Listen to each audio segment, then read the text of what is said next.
On Easter morning in 1856, the richest family on Monterey Square vanished under a bed of white lilies.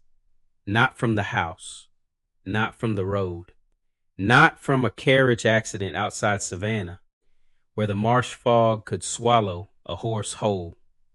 They vanished from their own garden. The lilies had been planted 3 days earlier by a woman named Ruth Ann Baptiste, an enslaved gardener with dark, scarred hands and a face so practiced in silence that most white people mistook it for obedience. But under those lilies, the soil had been opened. Under the soil, the boards had been laid. And under the boards waited the one place in Harrogate House where Harrow could finally learn what it meant to beg and not be heard. By sunrise, the white petals looked untouched. The house looked peaceful, and Ruth Ann stood in the kitchen, washing dirt from beneath her fingernails, while the city's church bells called the faithful to celebrate resurrection. Nobody in Savannah knew yet that resurrection had come to Harrogate in a different form, not as mercy, as reckoning. Harrogate House stood behind iron gates on the eastern edge of Savannah, a 3-story monument to sugar money, rice money, cotton money, and every polite lie people told to keep from saying slave money. The front of the house belonged to the Harrow family. Marble steps, green shutters, silver service, imported carpets, and a parlor where visitors praised the judge for his refinement. The back of the house belonged to Ruth Ann. The smokehouse, the wash yard, the servants' rooms, the walled garden, and the narrow strip of earth where she had spent 26 years turning pain into beauty, for people who believed beauty proved they were good. Judge Elias Harrow was 61 years old, a former state legislator, a church trustee, and a man who could quote scripture with one hand while signing a bill of sale with the other. His wife, Clarissa, was a Charleston-born woman with a soft voice and a talent for making cruelty sound like household discipline. Their eldest son, Thomas, was 24, educated in law and violence. Their daughter, Lydia, was 19, pretty in the way porcelain is pretty, and just as cold. And their youngest boy, Peter, was 7. Peter was the question that nearly stopped Ruth Ann, not because he was kind. He was already learning the family grammar. He had learned to call grown men by first names. He had learned that tears from the quarters were noise, not grief. He had learned that a black woman's hand could feed him, dress him, comfort him, and still never be a hand worth holding. But he was 7, and a 7-year-old is not yet a verdict. Ruth Ann had raised all of them. She had watched Thomas learn to walk across the same floor where he would later order a man whipped for dropping a tray. She had braided Lydia's hair before church, tied ribbons under her chin, and listened as the girl grew into a woman who could sell another girl's baby, and then ask whether the roses needed trimming. She had held Peter through fevers, wiped his mouth, carried him through thunderstorms, and whispered songs from the sea islands when Clarissa said African sounds were ugly.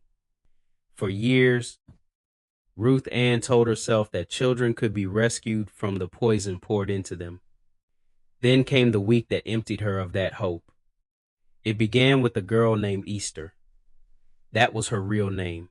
She was 13, narrow-shouldered, quick with numbers, and born with one blind eye that had turned pale blue after a childhood fever.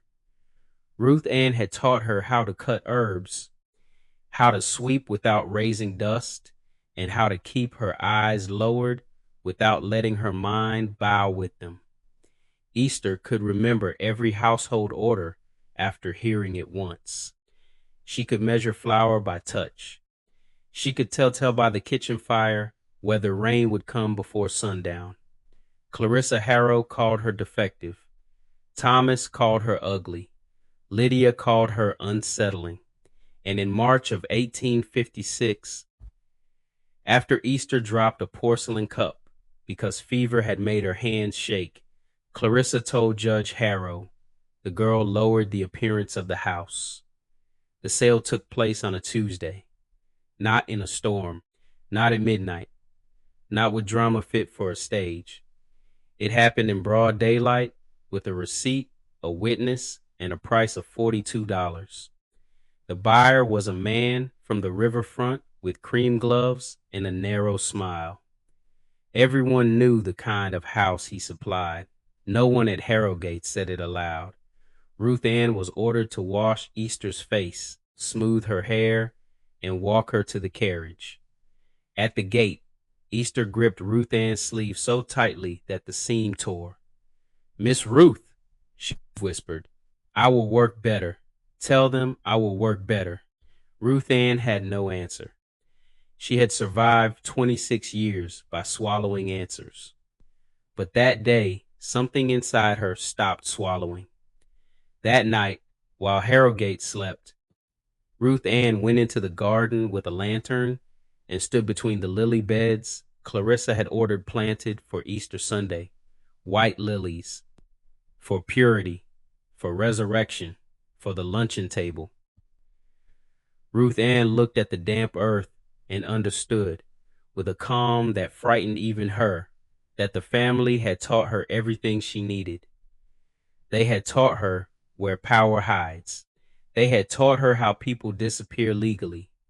They had taught her that a person could cry, plead, pray, and still be carried away if the ones holding authority decided not to hear. And they had taught her the value of a garden. Because in that house, if Ruth Ann dug, nobody asked why. If Ruth Ann carried rope, nobody wondered. If Ruth Ann moved planks behind the smokehouse, nobody followed. The work of black hands was expected to be invisible, so she made invisibility her weapon.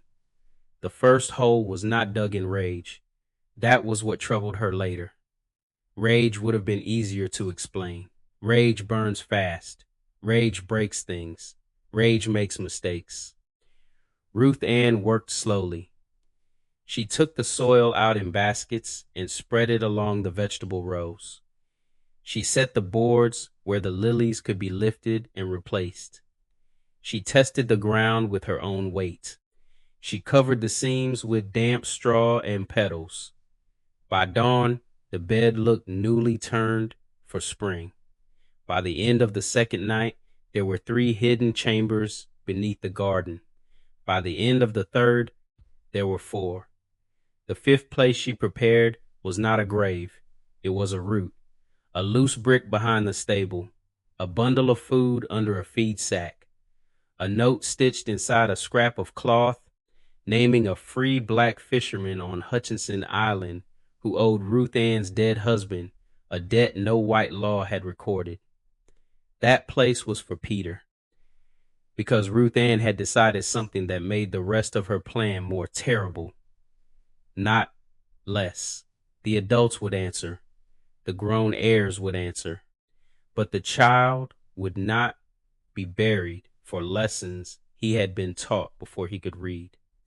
He would be removed from Harrogate before Harrogate could finish making him. Whether that mercy would save him or destroy her plan, Ruth Ann did not know. She only knew she could not kill the last child in the house and still call what remained justice. Holy Thursday arrived heavy with heat. The air smelled of river mud, cut grass, candle wax, and the sour sweetness of lilies opening too early. The Harrows spent the day preparing for religion. Clarissa oversaw the polishing of silver for the Easter luncheon. Lydia selected a pale muslin dress for Good Friday service, then complained that morning colors made her look severe.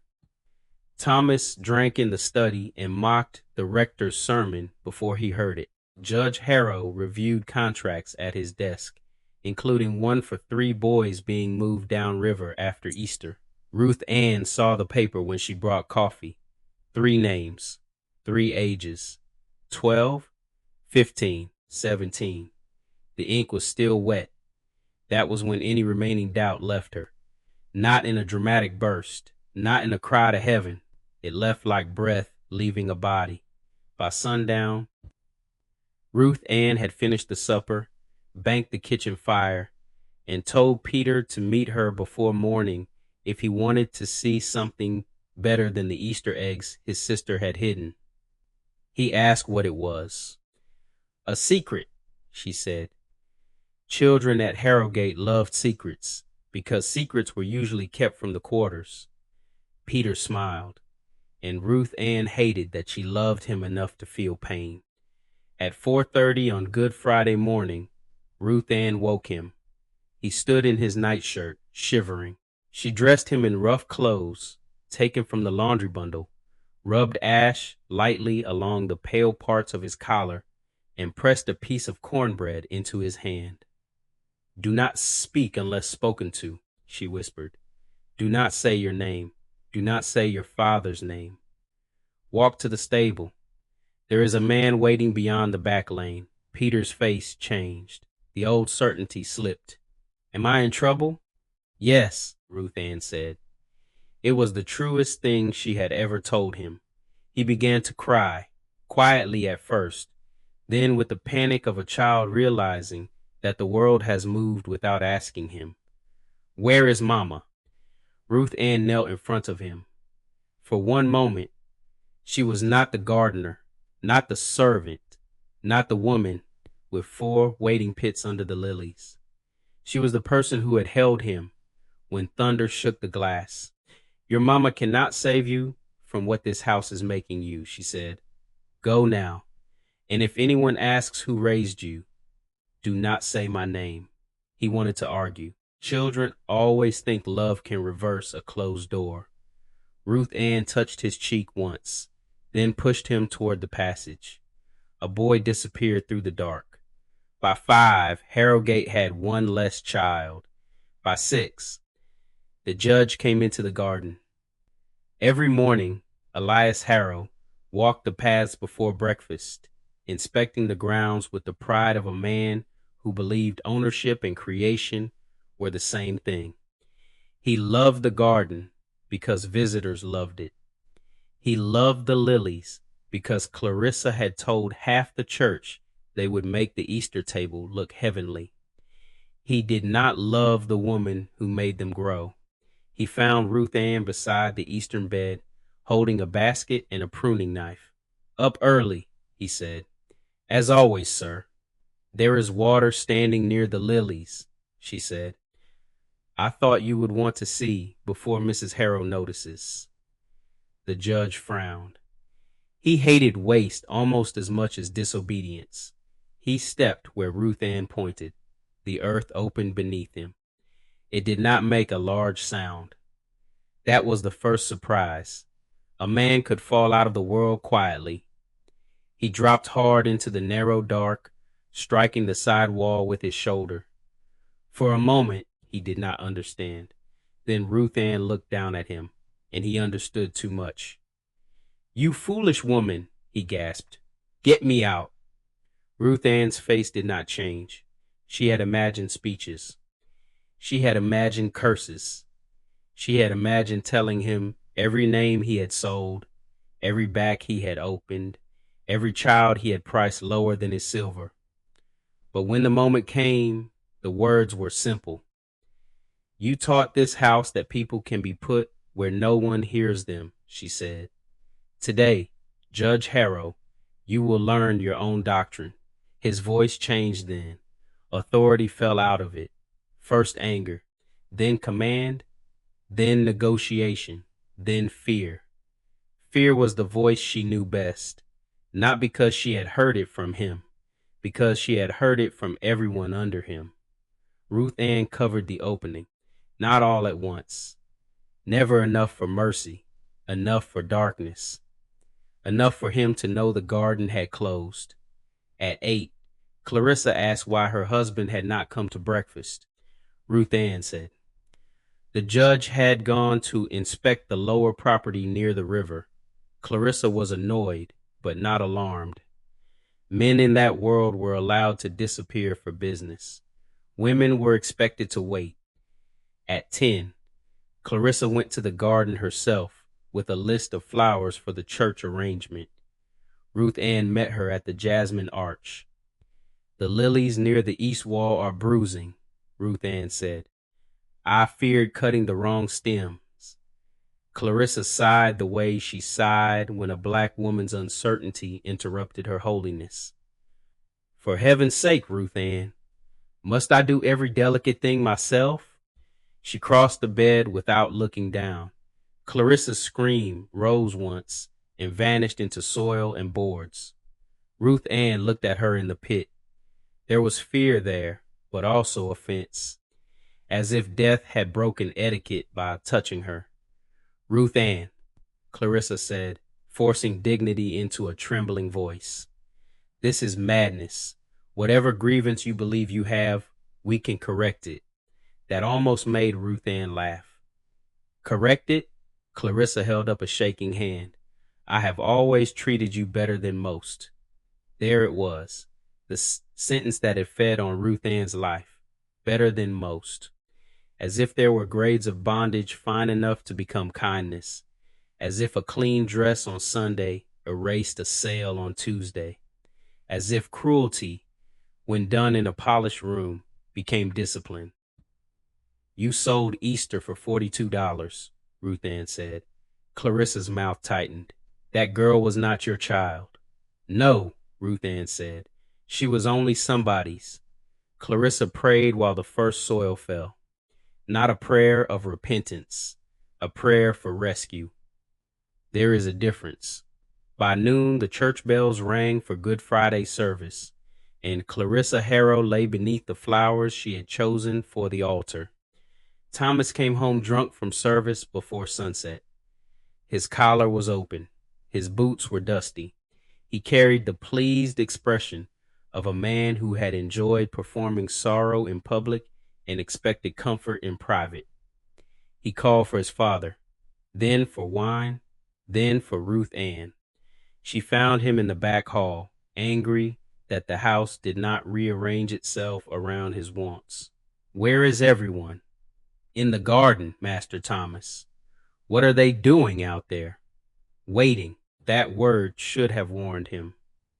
But men like Thomas Harrow do not hear danger in the mouths of women they own. They hear inconvenience. He followed her past the kitchen, past the smokehouse, toward the lily beds, where the evening shadows made every white bloom look like a small open eye. Halfway down the path, he stopped. He saw the disturbed soil. Not enough to understand, enough to become suspicious. "What have you done?" Ruth Ann did not answer. Thomas reached for her. She moved aside. He stepped forward. The ground took him before his hand closed around her sleeve. Thomas fought hardest.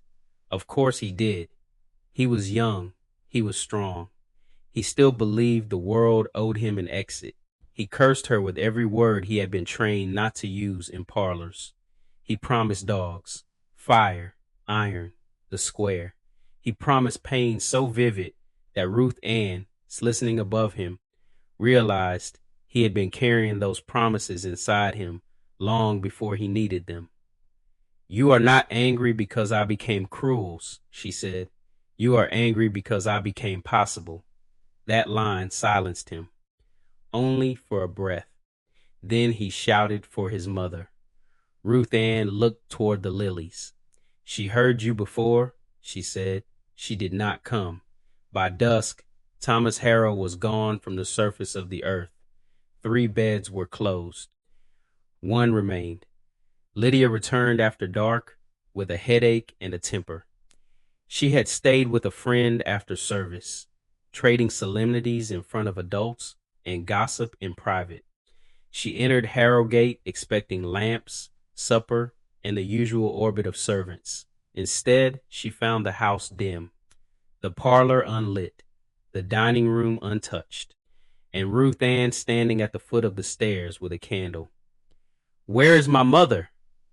"In the garden." Lydia's eyes narrowed. Her intelligence was colder than Thomas's, sharper than Clarissa's, and less burdened by piety. She looked at Ruth Ann's dress, the dirt at the hem, the scratches on her wrist.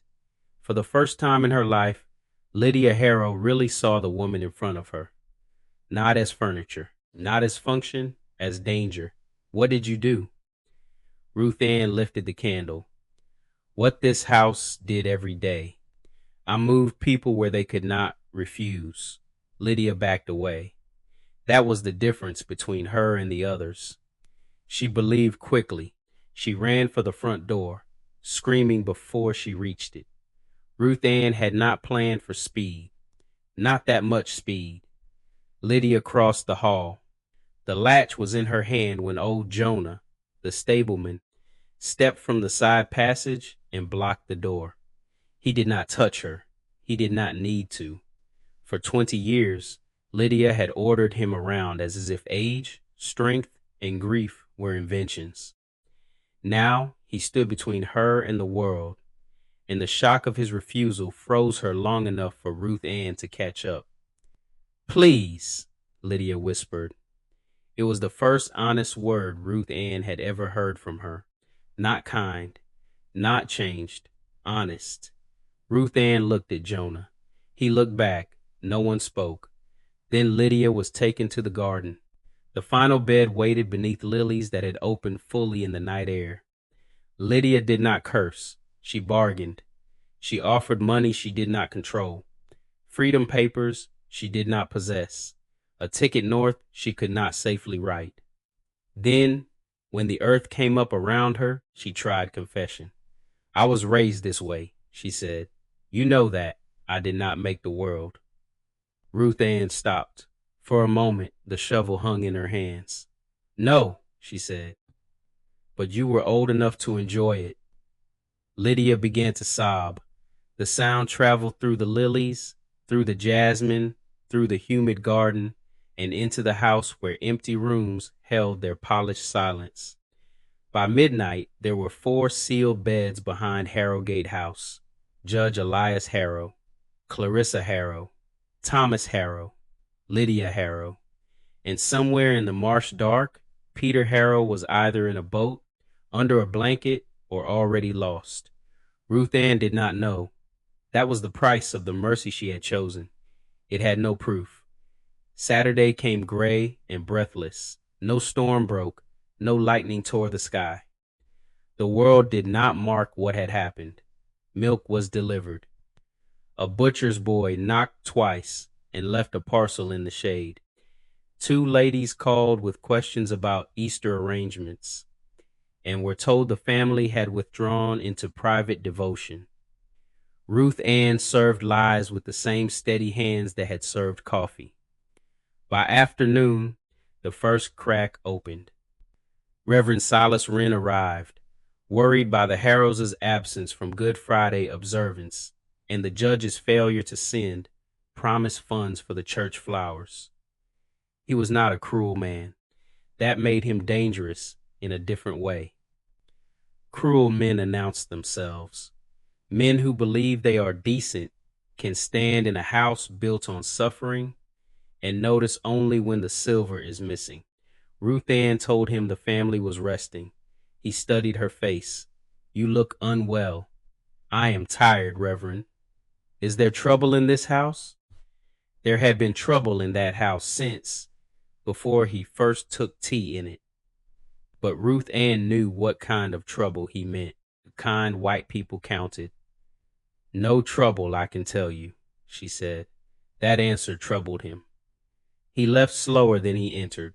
At sunset, a cotton broker named Mr. Voss forced the question wide open. He came with contracts that required the judge's signature before Monday. He did not accept private devotion. He did not accept family indisposition. He pushed into the hall, calling Judge Harrow's name as if volume could command the dead. When Ruth Ann blocked his path, He struck her. It was not the hardest blow she had taken. Not close. But it was the first blow after the garden. And after the garden, something in Ruth Ann no longer knew how to fold itself small. Mr. Voss saw the change too late. She did not kill him with ceremony. There were no lilies ready for him. No moral sentence prepared. Only the letter knife on the hall table, his hand raised again, and Ruth Ann's body moving with the blunt refusal of a soul that had reached the end of obedience. His blood spread across the marble in a dark fan. Ruth Ann stared at it, breathing hard. The 4 deaths in the garden had felt like judgment. This one felt like trouble. By dawn on Easter Sunday, Mr. Voss was hidden in the old compost trench, and Harrogate House had become too full of absence to explain. The sheriff arrived after morning service. Reverend Wren came with him. So did 2 deputies, a physician, and 3 white men who had no official purpose beyond being white men where a white family had vanished. Ruth Ann opened the door. She had changed into a clean dress. Her hair was wrapped. Her hands were washed. Only her eyes betrayed the night. Sheriff Abel Crane stepped inside without removing his hat. "Where is Judge Harrow?" Ruth Ann looked past him at the garden. For 26 years, she had answered questions with survival in mind. What answer would keep the peace? What answer would avoid punishment? What answer would let one more day pass? Now she was tired of days. "In the Lilies," she said. The sheriff stared. "What does that mean?" "It means you will want shovels. There are discoveries that make men loud." This one made them quiet. The first lily bed opened onto Clarissa, the second onto the judge, the third onto Thomas, the fourth onto Lydia. By the time they reached the compost trench and found Mr. Voss, one deputy had vomited beside the wall, and Reverend Wren had removed his collar with shaking hands. Sheriff Crane turned on Ruth Ann as if rage could restore the order she had broken. "You did this?" "Yes." "All of it?" "No," Ruth Ann said. For one brief second, confusion softened his face. "The house did most of it," she said. "I only finished what it began." They chained her in the yard she had tended, not inside the house, not in the parlor where the Harrows had once displayed imported statues and argued about opera. In the yard beside the tools. That was where they believed she belonged. News moved through Savannah faster than the tide. By noon, every respectable household had heard that an enslaved woman had murdered the Harrows and buried them beneath Easter flowers. By evening, the story had already changed. Some said Ruth Ann used poison. Some said she practiced forbidden rites. Some said an army of slaves helped her. Some said Peter had been sacrificed. That last rumor was false, but the city preferred it. A dead white child served their fear better than a living one who had been spared by the woman they wanted to call a monster. Peter was found 9 days later on Hutchinson Island, hungry, feverish, and alive. He would not say who sent him, or perhaps he could not.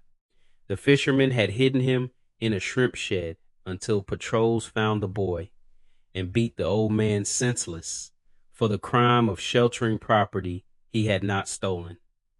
At Ruth Ann's trial, Peter was brought into the courtroom. He looked smaller than 7. He saw Ruth Ann in chains and began to cry. Clarissa's sister tried to turn his face away, but he fought her. That was the only moment. Ruth Ann lowered her eyes, not from shame, from the ache of mercy, surviving in a place built to punish it. The trial lasted less than a day.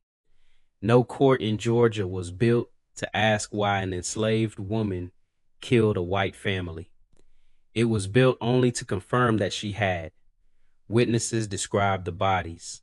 The sheriff described the garden. The broker's clerk described Mr. Voss's business appointment. Reverend Wren described Ruth Ann's strange calm, as if calm were evidence of a soul beyond saving. When asked for her defense, Ruth Ann stood. The courtroom leaned toward her, not out of respect, out of hunger. People wanted a monster's speech, something wild, something that would prove the world had been safe until she broke it. Ruth Ann gave them no such gift. I was born into a law that never once called my pain a crime, she said. I watched children priced, mothers emptied, men worked until their bones bent, and women punished for grieving too loudly. I waited for the law. The law belonged to them. I waited for the church. The church ate at their table. I waited for God. Her voice did not rise. That is between God and me now. The judge interrupted her, but the sentence had already entered the room. The jury convicted her in 23 minutes. The sentence was hanging. The date was set for May 30th, 1856. Between conviction and execution, Ruth Ann was kept in the county jail, where people came to stare through the bars.